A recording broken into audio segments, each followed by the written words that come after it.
His relentless pressure never seemed to fade. Green, meanwhile, was forced to work every second just to create breathing room. Every clinch offered only a brief escape before Tyson marched forward once again. The physical battle was becoming a mental battle as well. Tyson's constant pressure forced Green to think defensively instead of offensively. Rather than setting traps or building combinations of his own, Green spent much of the fight reacting to Tyson's attacks. That is exactly where Tyson wanted him.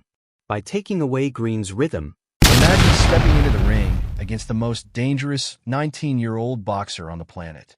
A fighter so explosive that nearly every opponent before you had been knocked out long before the final bell. A young heavyweight whose speed didn't seem possible for someone with so much power. Now, imagine believing you were the one man who could stop him. That was exactly what Mitch "Blood" Green believed in the spring of 1986. Green wasn't intimidated by Mike Tyson's growing reputation. While most heavyweights wanted to avoid the young knockout artist, Green openly challenged him.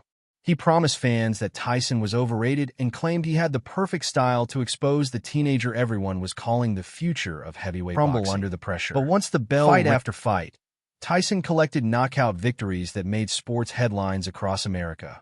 Fans packed arenas just to witness how quickly he would finish the next challenger. Commentators were already comparing his punching power to some of the greatest heavyweights in history. But not everyone believed the hype. One man refused to be impressed. That man was Mitch "Blood" Green. Green stood over 6 feet 5 inches tall, with a massive reach advantage. He was athletic, confident, and known throughout New York for both his boxing skills and his fearless personality. Unlike many opponents who entered the ring cautiously against Tyson, Green welcomed the challenge. He publicly mocked Tyson. He predicted victory. He told anyone willing to listen that Tyson had never faced someone like him before. Green believed his height, movement, and experience would frustrate the young star. The media quickly embraced the rivalry. Every interview created more excitement. Every bold prediction increased anticipation. Fans wondered whether Tyson's incredible knockout streak would finally come to an end. Would Green's confidence be rewarded? Or would Tyson once again prove why the heavyweight division feared him more than anyone else? On May 20th, 1986, thousands of fans filled Madison Square Garden. The lights dimmed. The arena buzzed with excitement. The cameras focused on two completely different personalities. One fighter smiled and talked confidently. The other remained silent, cold, focused, and ready to destroy anything standing in his way. The stage was set for one of the most talked-about fights of Tyson's early career. As the opening bell echoed through Madison Square Garden, the world was about to discover whether Mitch Green's confidence could survive the relentless storm known as Iron Mike. As the opening bell rang, there was no feeling-out process. Mike Tyson exploded for his corner with the same aggressive style that had already made him one of boxing's fastest-rising stars. His head moved constantly from side to side as he slipped forward, making himself a difficult target while closing the distance in seconds. Mitch Green immediately tried to use his greatest advantage, his height and reach.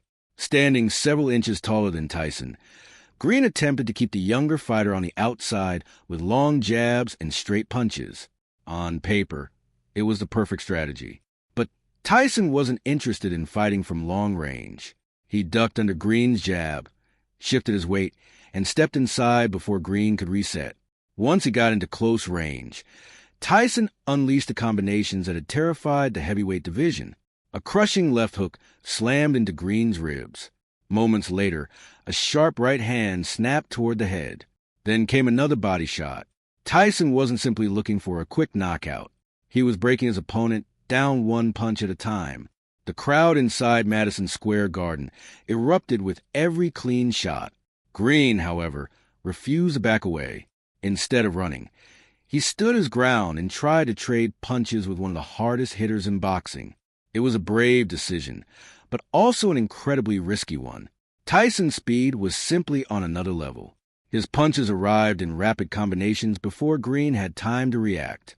One moment Tyson was slipping a jab, and the next he was firing hooks to the body followed by explosive uppercuts through the middle. It was a masterclass in pressure fighting. Every time Green tried to create space, Tyson cut off the ring with remarkable footwork. rather than chasing his opponent. Tyson anticipated where Green wanted to move and stepped into that space first. It was a skill taught for years by legendary trainer Cus D'Amato. The objective wasn't just to attack. It was to trap, and Tyson executed it almost perfectly. As the early rounds continued, Green began holding whenever Tyson got too close. The clinches gave him precious seconds to recover from Tyson's relentless assault. The referee repeatedly separated the two fighters, but each time the action resumed, Tyson charged forward again. His game plan never changed. Attack the body, close the distance. Never allow Green to become comfortable. The body punches were particularly damaging. Veteran boxing fans know that shots to the ribs and midsection can slow even the toughest fighters. Tyson understood that perfectly. Every hook to the body forced Green to work harder just to breathe. Little by little, Tyson was taking away his opponent's movement. Still, Green showed incredible determination. Despite absorbing heavy punches, he stayed on his feet and continued fighting back. His toughness impressed many observers who had expected Tyson to score another early knockout. For the first time in several fights, Tyson was facing an opponent who simply refused to quit. That didn't frustrate Tyson. If anything, it made him even more focused. He continued stalking Green around the ring, patiently waiting for another opening. The pressure never stopped. The combinations never slowed. And with every passing minute, Tyson looked more and more in complete control. The early rounds belonged to Iron Mike, but the fight was far from over. Green still believed he could change the momentum with one big punch. The question now was simple. Could he survive Tyson's relentless attack long enough to mount a comeback? Or was the young heavyweight only getting started?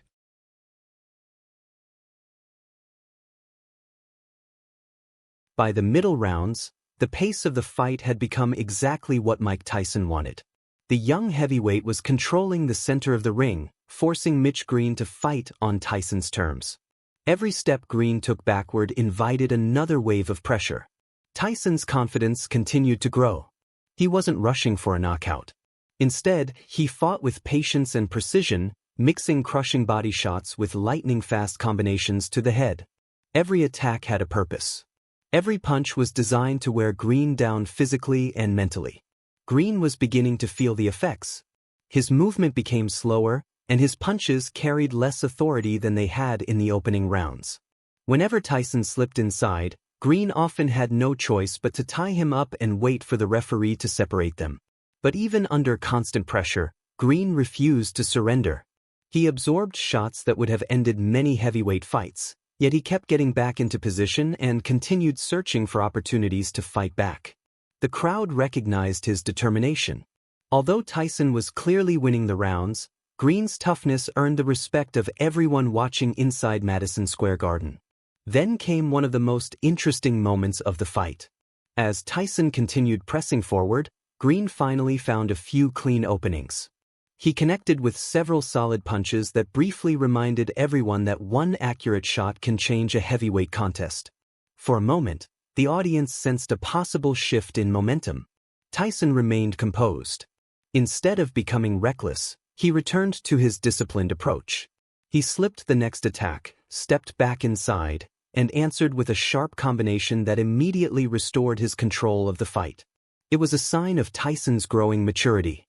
Only a year earlier, some critics questioned whether the teenage sensation could stay composed during a long, competitive fight.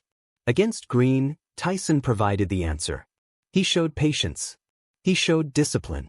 And most importantly, he showed that he could dominate without relying on a single knockout punch. Another key factor was Tyson's conditioning. Even after several demanding rounds, he continued throwing explosive combinations with remarkable speed. His footwork remained sharp, his head movement stayed calm. As rounds approached, it became increasingly clear that Tyson was dictating nearly every exchange. The younger fighter looked fresh, focused, and completely committed to his game plan. Green still possessed the courage that had made him one of New York's toughest heavyweights, but courage alone wasn't enough against a fighter operating at such a high level. The final rounds were approaching,